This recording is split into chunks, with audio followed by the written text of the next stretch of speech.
Nimic de adăugat, nimic de obiectat, nimic de precizat când nu e palpitant. N-am de gând să stau pastilat sau dopat ca un drăgălău care mă are de ultimul șat. N-am de gând să o ar ca unul care își taie vena, care gonește în mulțime la fel ca și Sena, care l-apucă paranoia când vede lanterna și cade la torpilat când vine sirena. N-am nimic de povestit, nu-mi găsesc cuvintele așa că las-o în pula mea. Vrei să auzi de la mine cine știe ce?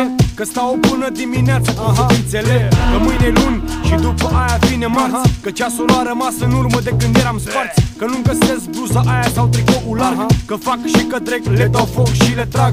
Cred că am pierdut noțiunea timpului. Știe careva, undeva, cineva? Unde dracu mă întreb, încotro mă duc? Sigur n-am nimic de gând, dar n-am nimic de gând. Cred că am pierdut noțiunea timpului. Știe careva, undeva, cineva? Unde dracu mă întreb, încotro mă duc? Sigur n-am nimic de gând, dar n-am nimic de gând. N-am de gând să fiu personajul principal, fără happy end, ar fi ceva banal.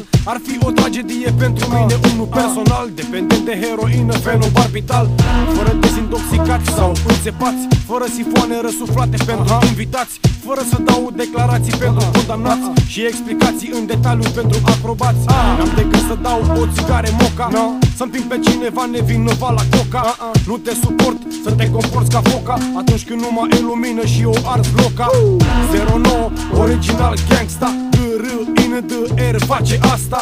Același microfon, tot înainte, Soundproof Studio, aici ține minte. Cred că am pierdut noțiunea timpului. Știe careva, undeva, cineva?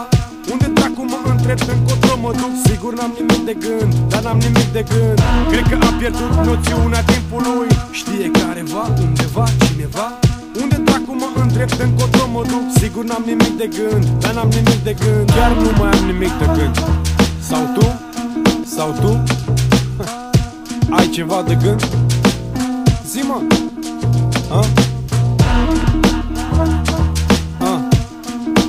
Bă, ești bulangiu.